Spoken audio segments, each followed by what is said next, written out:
Abdillah wa ala alihi wa sahbihi wa man walah wa la hawla wa la quwwata illa billah amma ba'd. Qala al-Imam Abdullah bin Alawi al-Haddad radhiyallahu ta'ala anhu wa nafa'ana Allahu bi'ulumihi fid dharain amin. Dan dari paling pentingnya adab dan paling wajibnya dalam membaca Al-Quran adalah ketika membacanya harus dengan tadabbur, menghayati, betul-betul berusaha memahami apa yang dia baca.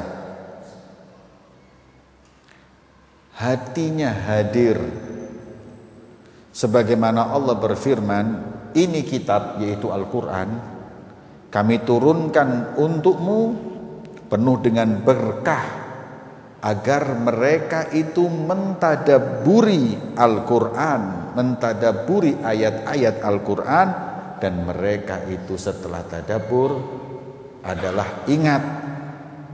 Begitulah mereka ulul albab, ingat setelah mentadabburi Al-Quran. Allah berfirman di dalam Al-Quran dalam mengingkari, bahkan merendahkan sekelompok kaum yang mereka tidak mentadabburi Al-Quran. Afala yatadabbaruna Al-Quran am ala qulubin akfaluha. Apakah mereka itu orang-orang yang tidak mentadabbur Al-Quran atau hati mereka sudah tertutup? Dalam dua ayat ini kita diterangkan oleh penulis tentang pentingnya mentadabburi ayat-ayat suci Al-Quran ketika kita membacanya. Dengan kita mentadabburi, niscaya kita akan senantiasa tergugah untuk mengamalkannya dan tidak mengingkari apa yang di dalamnya. Hanyalah orang-orang yang hatinya terkunci saja yang mereka itu membaca Al-Quran tapi tidak mentadabbur, apalagi yang gak baca sama sekali. Maka itu Sayyidina Ali bin Abi Thalib beliau berkata, la khair fi qiraati la tadabbura fiha. Gak ada baiknya membaca Al-Quran itu apabila membacanya tanpa tadabbur. Nih, sebagian kaum solihin itu hadirin, kalau baca Quran di tengah malam, kalau pagi yang dia baca dia amalkan. Kemudian ketika ditanya dia menjawab, Quran ini adalah surat dari Allah untukku. Ku bacanya di tengah malam, kemudian ku amalkan di waktu siang hari. Jadi istimewa mereka. Malam baca Quran dengan tadabbur, seakan-akan ayat ini diturunkan untuk dia. Surat cinta dari Allah untuk hambanya. Setelah surat itu dia baca, paginya dia amalkan. Sebagian kaum solihin membaca Quran itu dibagi dua. Ada yang tiap minggu khatam, jadi bacaannya cepat. Ada yang sampai 10 tahun gak hatam-hatam, 20 tahun gak hatam-hatam. Kenapa? Karena tidak melangkah ke ayat selanjutnya kecuali mengamalkan dulu ayat itu. Dibaca 3 ayat, berhenti, diamalkan. Setelah diamalkan dibaca lagi 1 ayat, 2 ayat. Itu gak khatam-khatam. Tapi kalau yang baca saja dengan tadabbur biasa, itu setiap minggu khatam.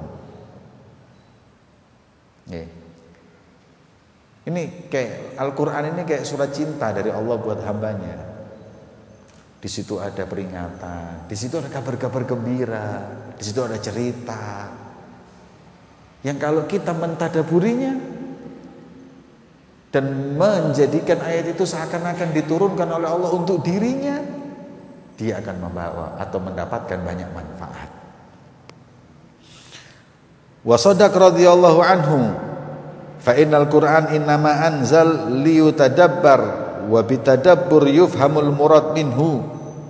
Sungguh benar apa yang dikatakan oleh Imam Ali bin Abi Thalib, Karena sesungguhnya Quran ini diturunkan untuk ditadaburi, direnungkan, difahami.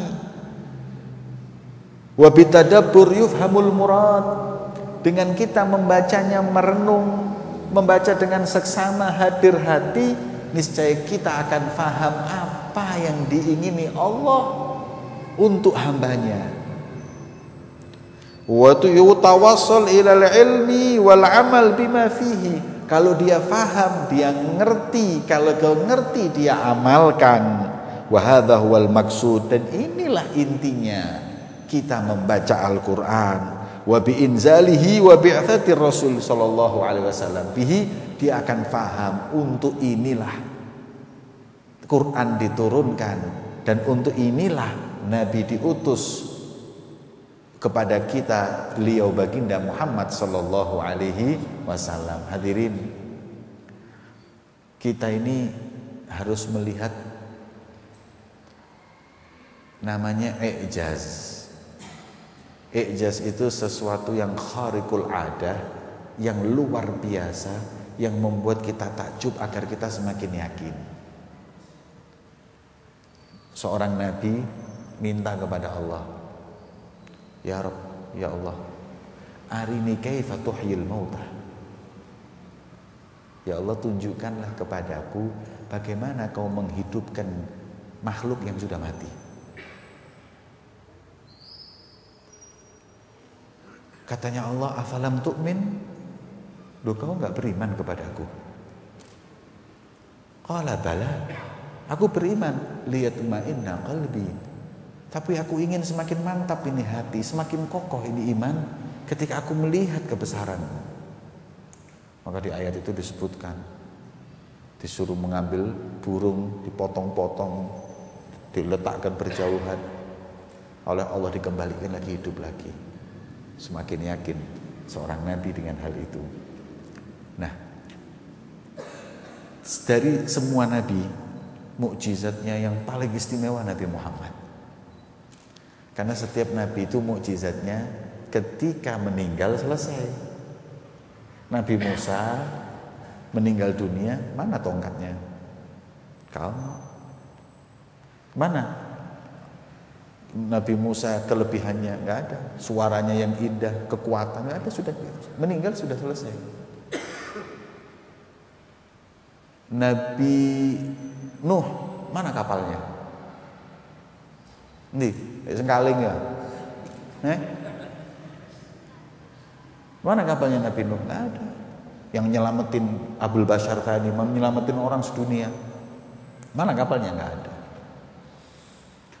Kemudian Nabi Isa yang bisa menghidupkan orang yang mati. Ya. Setelah meninggal, mana? Anda bisa lihat? Nggak ada.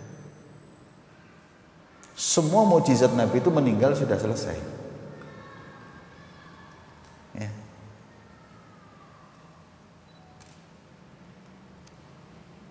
Nabi yang punya, Nabi Saleh, Naqah, punya apa? Onta. Ontanya istimewa. Susunya obat, kencingnya obat, kotorannya obat, semuanya obat. Gagah besar, orang-orang semuanya pada takjub dengan Naqah Saleh, yang akhirnya belum meninggal sudah dibunuh duluan. Ya. Banyak orang beriman. Jadi kan ulama mengatakan mukjizat Nabi itu tergantung zaman masing-masing. Zamannya Nabi Musa itu orang tergila-gila sihir. Siapa yang sihirnya paling hebat, yaitu makanya Nabi Musa diberi apa? Tongkat. Ular-ularnya, tongkat para penyihir ini dimakan semuanya. Tongkat bisa membelah lautan. Karena memang di saat itu orang tergila-gila dengan sihir ilmu hitam. Di zaman Nabi Saleh tergila-gila dengan dawab, tergila-gila dengan binatang ternak, gede-gedean sapi, gede-gedean unta, gede-gedean domba. Nabi diberi Naqah, onta, yang bukan cuman besar tapi indah dan ngobatin orang. Sampai akhirnya orang itu semuanya beriman kepada Allah setelah ditunjukkan mukjizatnya Nabi tersebut. Nah, Nabi Soleh itu ketika orang-orang itu menyembah Allah, ada satu di antara mereka itu nggak puas, sakit hati melihat orang beriman gara-gara ontanya Nabi Soleh. Akhirnya diam-diam di suatu malam didatangin itu onta, dibunuh. Dia apa? Dibunuh.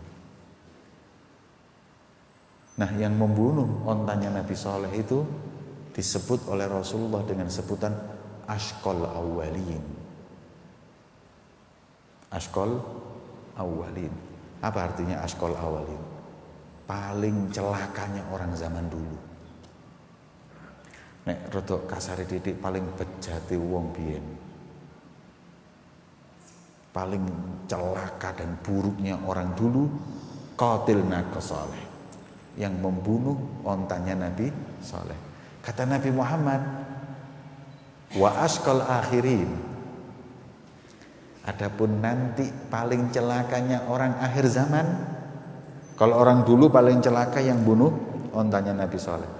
Dan paling celaka nanti di akhir zaman yang membunuh Ali bin Abi Thalib. Ini Rasulullah ngomong kayak gitu sudah masih hidup Sayyidina Ali. Rasulullah masih hidup, jelas lah. Meninggalnya Sayyidina Ali setelah Nabi SAW. Sayyidina Ali meninggal setelah Sayyidina Abu Bakar, Sayyidina Umar, Sayyidina Utsman, baru terakhir Sayyidina Ali. Tapi sudah dibilang, tahu Rasulullah ini kalau ini bakal dibunuh. Orang itu melihat kebesaran Nabi Soleh pada ontanya ini. Begitu pula orang itu melihat kebesaran Nabi Muhammad pada menantunya dan sepupunya ini, Ali bin Abi Thalib. Aku kalau kotanya ilmu, Ali adalah pintunya. Maka tidaklah membunuh ini orang kecuali paling celakanya orang akhir zaman.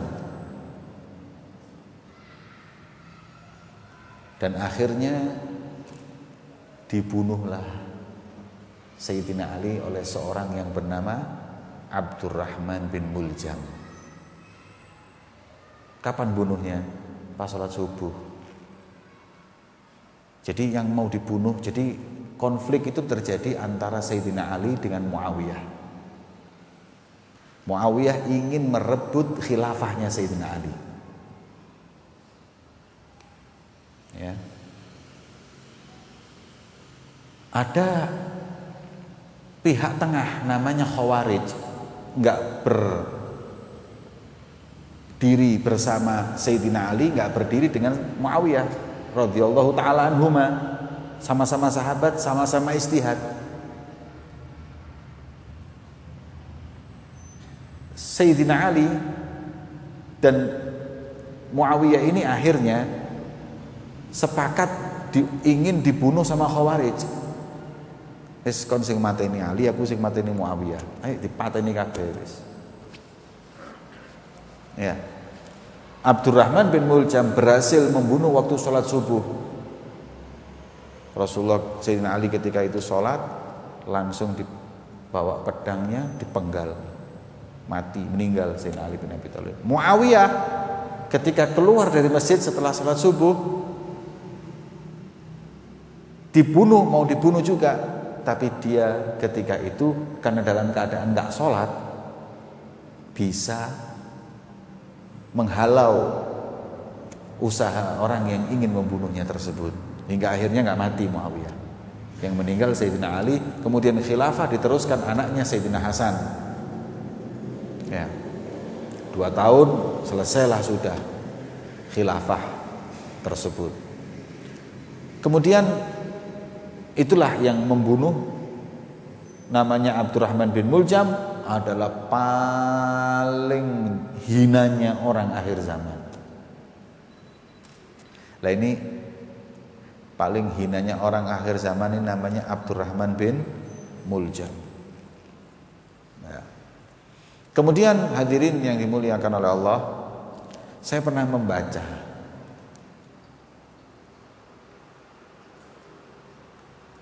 Sebenarnya Abdurrahman bin Muljam ini orang ahli ibadah. Orang ahli ibadah. Yang bunuh Sayyidina Ali ini ya baduke ya ireng lho. Ya kalau malam bangun sholat loh. Tapi karena dia khawarij, memahami agama yang salah, akhirnya radikal. Ya, sesuai yang disabdakan oleh baginda Muhammad SAW, mereka itu diibaratkan bahwa hum yatlunal Quran, mereka baca Al-Quran, tapi nggak nyampe Quran itu sampai tenggorokannya berhenti, nggak sampai ke hati. Mereka itu ngakunya beragama, tapi hakikatnya mereka dari agama itu seperti busur dengan anak panah. Busur dengan anak panah itu jauh nggak kalau dipanahkan? Jauh. Mereka jauh dari agama. Ini sudah oleh Rasulullah disampaikan akan datang ini orang seperti ini, namanya khawarij. Mereka baca Quran, tapi nggak nyampe ke hati, cuman segini aja. Nah, Abdurrahman bin Muljam itu saya baca riwayatnya. Sebenarnya dia itu bukan orang yang benci sama Sayyidina Ali. Tapi salah ngaji, salah memahami agama, ini kan bahaya kan. Orang kalau salah memahami agama, tak kandani. Sayyidina Ali dipatengi kemenikon. Ya Allahu Akbar lu wong. Sampean siapa? Mantune Kanjeng Nabi ya. Mantune Kanjeng Nabi, khalifahnya umat Islam, dibunuh kok. Oleh siapa? Majusi.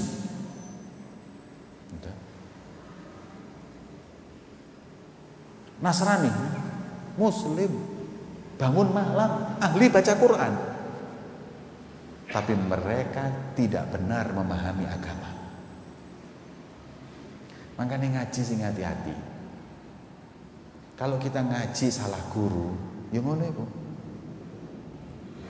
Di Suriah yang ngebom masjidnya Syiah Allahu Akbar, yang ngebom masjidnya Sunni Allahu Akbar. Padha Allahu Akbar sing bisa. Ada yang nggak beres. Mereka membaca Quran kata Rasulullah, tapi mereka lari dari agama seperti larinya busur dari anak panah. Dan di akhir zaman, kalau kau dapati mereka, faktuluhum, kita suruh merangin seperti itu. Ini bahaya. Aliran-aliran yang khawarij ini bahaya. Tanda-tandanya gimana? Ya tadi itu disebutkan. Mereka ahli baca Quran, sampean kongkon ngimami enak suarane. Kalah ya Habib Jamali. Lah aku lah ono fales-falese akeh titik ah. Nggih. Kalau mereka baca sholat subuh enak bacanya. Tapi mereka nggak bisa beda dikit. Saya pernah punya teman, saya nggak sebutin namanya. Saya punya teman ini datang ke rumah saya cerita bahwa dulu dia agak radikal, sekarang sudah enggak. Dan dia mengajarkan kepada muridnya ilmu dan kemudian mudah-mudahnya menyalahkan orang. Selalu menganggap dirinya benar, yang lain 72 golongan, dia golongan yang selamat. Itu aja yang dipegang. Suatu saat, ini teman saya yang cerita, suatu saat saya didatangi, saya gurunya dikafirkan sama muridnya sendiri. Jadi saya menyatakan bahwa ustadz sekarang kafir. Bayang. Ini embrionya bahaya. Namanya takfiri, mudah mengkafirkan.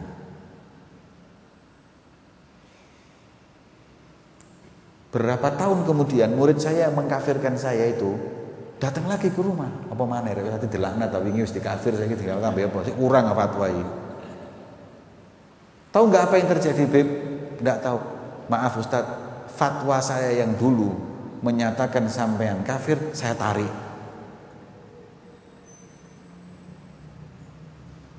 Kau niki Rabbul Alamin apa menungso? Innalillah. Ini bahaya. Nih. La tafrid wala ifrat, aula ifrat wala tafrid. Orang memahami agama nggak boleh mereka itu ifrat, nggak boleh tafrid, nggak boleh terlalu bebas. Kayak sing ngomong ini, Al-Quran dan hadis itu sifatnya temporer. Apa sih temporer? Ono sing ngerti ya ini? Apa temporer?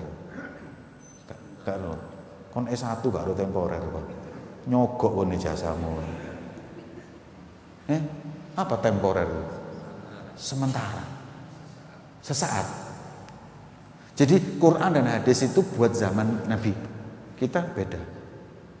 Ini orang-orang kayak gini nih menamakan dirinya adalah Islam liberal. Ya. Islam liberal, memahami agama dengan otaknya dia yang terbatas. Bahaya. Akhirnya jilbab gak wajib. Ini. Waduh, kabeh halal. Ada lagi yang sebaliknya, terlalu kaku memahami agama. Gak iso obat didik kafir neraka. Nih, ini juga nggak boleh. Terus gimana? Kita diajarkan wasatiyah. Wasatiyah itu meletakkan agama ini tepat pada tempatnya. Bukan kita itu nggak ke kiri, nggak ke kanan, salah. Wasatiyah itu artinya proporsional. Apa sih? Aku mari ini wisuda, makanya aku lagi belajar bahasa-bahasa ini gitu. Meletakkan sesuatu pada tempatnya. Itu namanya moderat. Bukan moderat itu enggak liberal, enggak radikal, enggak. Kalau buat saya, liberal itu radikal. Loh kok bisa Beb? Loh iya. Lah wong dhewe ngomong Quran dan hadis sifatnya sementara, enggak radikal lah ya. Radikal dalam menolak nas Quran dan hadis itu. Saya dengar sendiri kok dia mengatakan hadis walaupun sahih kalau nggak masuk akal boleh ditinggal, boleh nggak dipakai. Jadi dia mengatakan seakan-akan akalku lebih baik dari hadisnya Nabi yang sahih. Nah ini bahaya loh hadirin. Ini saya dengar sendiri. Ya. Yang sebaliknya juga begitu, radikal. Cuman radikal yang satu berpegangan dengan ayat Quran dan hadis dengan pemahaman mereka yang sempit, kemudian yang tidak sepaham dengan dia salah. Ini radikal. Juga radikal. Sama-sama radikal. Kalau menurut saya di antara dua ini semuanya jelek. Elek kabeh wis. Iki kayak teletong dibagi luru. Ora kon teletong dibagi luru. Sepodo eleke iki. Ya. Saya ngomong teletong dibagi luru itu bukan omongan saya itu. Wahib kasar. Buka kitab Tathbitul Fuad Imam Abdullah bin Alawi Al-Haddad. Beliau mengatakan seperti itu. Pa'roh maksumah kismain. Ini seperti teletong dibagi luru. Podo najise podo eleke. Ya. Nah kita ini alhamdulillah ahli sunnah wal jamaah. Kita itu jelas-jelas mujma' alaih dilanggar. Okay. Selain daripada itu apa yang masih ada khilaf sudah. Setiap orang berhak untuk melakukannya masing-masing. Enggak terus gampang ngafirkan ndak ini. Nek wong-wong lho rek tasbihan tok lho, bid'ah, dhalalah, finnar. Jadi ini Gusti Allah malaikat, ayo lebokno neraka apa? Umek mbek tasbih. Gara-gara tasbihan mlebu neraka. Enggak masuk akal agama seperti itu, pemahaman seperti itu. Lah niki hadirin, yang satu radikal menolak nas atau Al-Quran dan hadis, yang satu radikal dengan kacamata sempitnya memahami Quran dan hadis. Kita alhamdulillah, kita ini wasatiyah, menempatkan semua pada tempatnya. Nah niki Al-Quran, kembali lagi dari pembahasan Nabi Musa, jenengan sudah cuman riwayat saja. Nabi Soleh riwayat saja ontanya, Nabi Nuh riwayat saja bahterannya. Tapi kita bisa melihat mukjizat Nabi kita Muhammad hingga detik ini, hingga sekarang. Apa itu? Al-Quran. Anda mau apa aja semua di Quran itu ada. Hanya kita yang jauh dari Al-Quran. Quran buat nentermin hati iya, buat bersihin hati iya, buat ngobatin penyakit iya, buat menentukan pilihan istikharah lalui Al-Quran iya. Kalau apabila kita membaca Al-Quran, mentadaburinya, lama-kelamaan kita akan merasakan mukjizat Al-Quran yang Allah turunkan untuk Nabi-Nya Muhammad. Hanya mukjizat ini enggak mudah untuk kita lihat kecuali apabila kita telusuri kitab Al-Quran ini. Ya. Kalau ulama itu ada yang mentelusuri ke mukjizatan Al-Quran dari bahasanya, ada dari yang kejadiannya, ada dari semuanya. Macam-macam. Kalau orang Arab condong dengan bahasanya, karena memang Nabi turun di satu zaman yang mereka itu gila syair, gila dengan sastra. Makanya turunlah Al-Quran dengan sastra yang tinggi, mereka nggak bisa satupun untuk mengunggulinya, karena ini bahasanya bahasa ilahi. Maka daripada itu, kalau kita mau menikmati mukjizat Nabi kita Muhammad, monggo tadabburi Al-Quran. Bukan cuma membaca, baca dan tadabburi Al-Quran. Insya Allah kita akan merasakan mukjizat Nabi kita Muhammad sallallahu alaihi wasallam. Fa'alaika fi hal tilawatik bitadabbur wa tafahum, fa in qalilan taqra'uhu minal Qur'an ma'a tadabbur wa tafahum khairun min katsirin taqra'uhu minal Qur'an biduni dzalik. Jenengan maos Quran sehari satu juz dengan maos Quran sehari satu muqra'. Kalau apabila yang satu muqra' dengan tadabbur dan tafahum itu lebih afdol daripada satu juz. Hatamnya lama, tapi setiap muqra' yang dia baca pelan-pelan dia bacanya, kalau perlu baca terjemahnya setiap satu ayat. Itu lebih afdol daripada dibaca seminggu hatam tapi nggak pakai tadabbur dan tafahum. Qala ba'du salaf, para salaf kita, sebagian salaf kita berkata rahimahullah, la an aqra idza zulzilat wal qari'ah. Sebagian kaum solihin mengatakan apa? Buat saya baca surat idza zulzilatil ardu zilzalaha, sama surat yang satunya ini al-qari'atu mal qari'ah wa ma adraka mal qari'ah. Dua ayat idza zulzilat wal qari'ah ini kalau saya baca dengan saya merenungi bagaimana yang akan terjadi nanti di hari kiamat, dua-duanya ini kiamat. Idza zulzilat itu tentang kiamat, al-qari'atu mal qari'ah juga hari kiamat. Kalau saya membaca dua surat ini dengan tadabbur, lebih saya cintai daripada saya membaca 30 juz Quran tanpa tadabbur. Jadi usahakan membaca Quran itu satu muqra' aja, tapi pelan-pelan bacanya dan kemudian pahami artinya. Baca.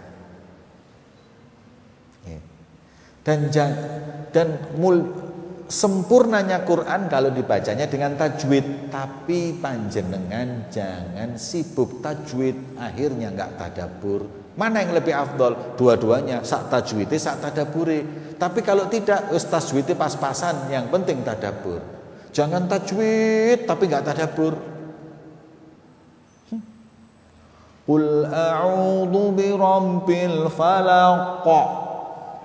Qol-qolah kubra. Mim nun mati ketemu shin idgham min syarri ma khalaq qalqalah kubra. Akhirnya pas ngaji qalqalah idgham idhar idgham bi gunnah idgham bila gunnah iklab, sibuk iklab idgham ikhfa idhar qalqalah kubra qalqalah sugra dan lain-lainnya. Akhirnya apa? Lupa isinya Quran iki apa? Apa mana lek tajwidnya mulai teko mat-mat niku, mudud, mat tabii, mat lazim. Nih. Mat sapa maneh? Ru. Cak mat. Manjangkeunnya 6 alifat, 6 ini. Ya, walabolin. Nah, akhirnya kita ini enggak tadabbur ayat, ribut mat tabii, mat lazim, ribut qalqalah. Nah, makanya ulama di Hadramut kurang suka tajwid. Ya, tapi tajwid bagus hadirin, tajwid benar. Hanya saja jangan kita sibuk fokus ke tajwid, lupa tadabburnya. Tapi kalau dua-duanya istimewa. Wis macane enak, idghame, ikhfa-nya semua bagus dan tadabbur istimewa. Kalau enggak tadabbur daripada baca hanya dengan tajwid tapi enggak ada tadabburnya. Ya. Kemudian su'ila ba'dhum an qari'in. Su'ila ba'dhum an qari'aini. Qara'a ahaduhuma al-Baqarah faqat wa qara al-akhar Baqarah wa Ali Imran wa ibtada ma'an wa khatama ma'an ayyuhuma afdal qala alladhi qara al-Baqarah faqad afdal. Ada dua orang yang ahli ngaji. Ahli ngaji ya. Bukan yang satu pinter ngaji sing siji sik pemula, enggak, sama-sama pinter ngaji. Di waktu yang sama dia memulai membaca Al-Baqarah. Berapa juz? 2 juz lebih. Kemudian Ali Imran 1 juz lebih. Mana yang lebih afdol? Dua-duanya ini ngajinya bareng, selesainya bareng. Yang ini Al-Baqarah dan Ali Imran, yang ini Al-Baqarah saja. Mana yang afdol? Maka ulama menjawab yang afdol yang membaca Al-Baqarah saja. Loh kenapa? Lah ini kan Masya Allah Al-Baqarah plus Ali Imran. Iya, tapi kalau dia bacanya cepat, tadabburnya mesti kurang. Tapi yang Al-Baqarah tadabburnya pasti lebih panjang dan ini yang lebih afdol. Tapi ini sama-sama bacanya benar. Nih. Tapi lek iki mana yang lebih afdol? Iki Al-Baqarah gak mari-mari, iki 30 juz. Lho iki kok gak mari-mari apa? Ya pelan-pelan macane. Nih. Alif fathah a. Ya sing salah sing belajar iki. Ya, tapi ya dapat pahala. Tapi kalau sudah sama-sama lancar, yang bacanya lebih pelan itu biasanya lebih teliti dan lebih tadabbur dan tafahum, memahami.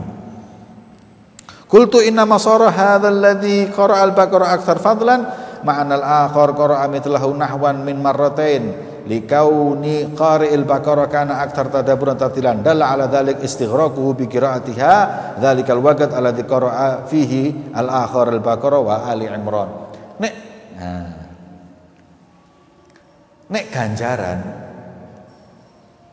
akeh ndi Al-Baqarah tok mbek Al-Baqarah mbek Ali Imran. Lho pakaian sing loro ah. Kan yang dua itu kan setiap harf hasanah.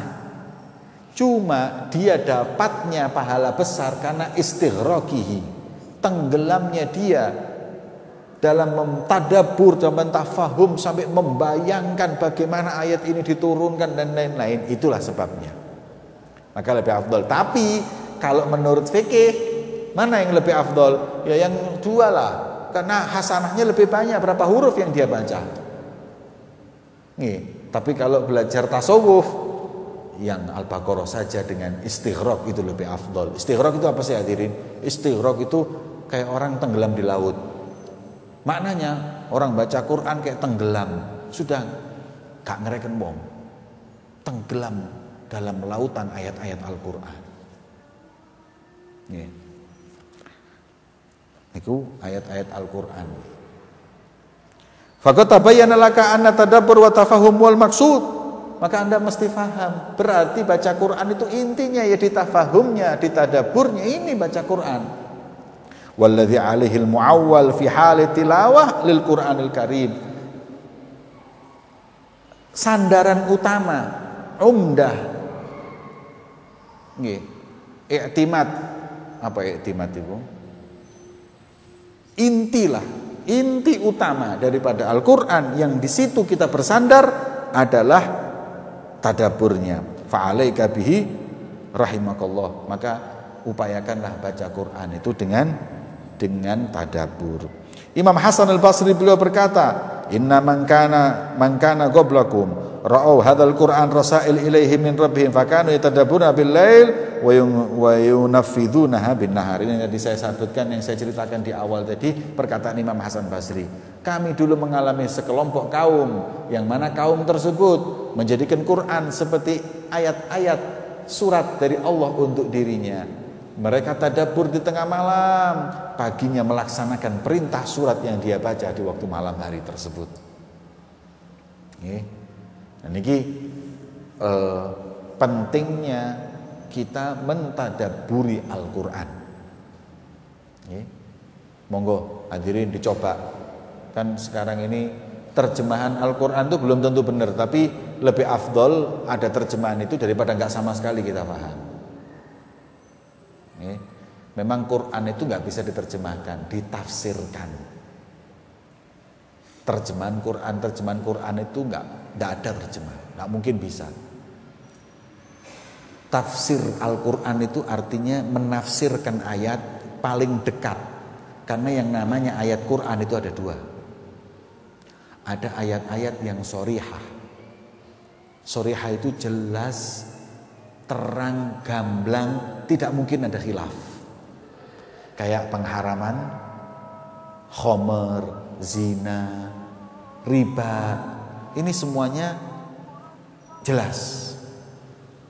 Tapi ada di Quran itu yang harus untuk ditafsil, apa tafsil itu? Dipreteli, apa bahasa Indonesia ini dipreteli? Diperinci. Lah perincinya dari mana? Bisa jadi dengan ayat Quran yang lain, memahami ayat ini dengan ayat yang lain. Kalau tidak, memahami ayat ini dengan hadis Nabi. Ya. Ini enggak mudah seperti itu hadirin. Ono kitab itu rek. Untuk mempelajari itu ada kitab namanya Faidul Khabir. Faidul Khabir itu di pondok-pondok dibaca untuk bagaimana memahami. Apa sih saya mau tanya? Surat itu kan ada Makki, ada Madani. Surat Makki itu berarti apa? Yang diturunkan di Madani. Nah, ngawur kon. Sopo sing ngomong? Gelambiar kon iki. Nggih. Makki dan Madani. Kan ada surat Makki, surat Madani. Surat Makki itu yang diturunkan sebelum hijrah. Surat Madani itu yang diturunkan setelah hijrah. Walaupun turunnya di Mekah, tapi kalau setelah hijrah namanya Madani. Oh kan? Cita seru kan ya? Enggak tahu mondok. Nih. Jadi itu kalau kita kan taunya Makki turunkan di Mekah, Madani turunkan enggak. Lah yang repot sekarang ya, kalau surat Makkah itu diturunkan di Mekah, Madani di Madinah. Lah kalau yang diturunkan di Uhud, surat apa itu? Uhudi. Nih, kalau waktu turunkan di Badar, perang Badar kan di Badar tempatnya, di Badri namanya. Atau ketika diturunkannya ketika di Toifi, nggak ada. Makanya seperti itu. Ya ini apa namanya? Kita nggak perlu detail seperti itu. Tafsir Quran banyak, ya berjilid-jilid. Terus jenengan mulai dulu dari yang paling awal, memahami dengan terjemahan. Kemudian kalau memahami lebih dalam, ya dengan tafsir Quran, tafsir Qurtubi, tafsir Al-Manar, Jalalain, kemudian apa namanya Al-Maraghi dan lain-lain. Ini tafsir-tafsir yang indah mengungkap makna daripada setiap ayat. Nah ini mungkin terlalu dalam ya, kita aja jenenge tafsirnya garo, terus kadang-kadang kita ini merasa sudah memahami Quran. Nah ini saya hanya ingatkan belum, ini tidak semudah itu. Makanya coba membaca Quran dengan tadabbur, insya Allah kita bisa menikmati mukjizatnya Kanjeng Nabi Muhammad SAW. Amin ya rabbal alamin. Wassallallahu ala sayyidina Muhammadin wa ala alihi wasallam. Walhamdulillahirabbil alamin. Bisirril Fatihah.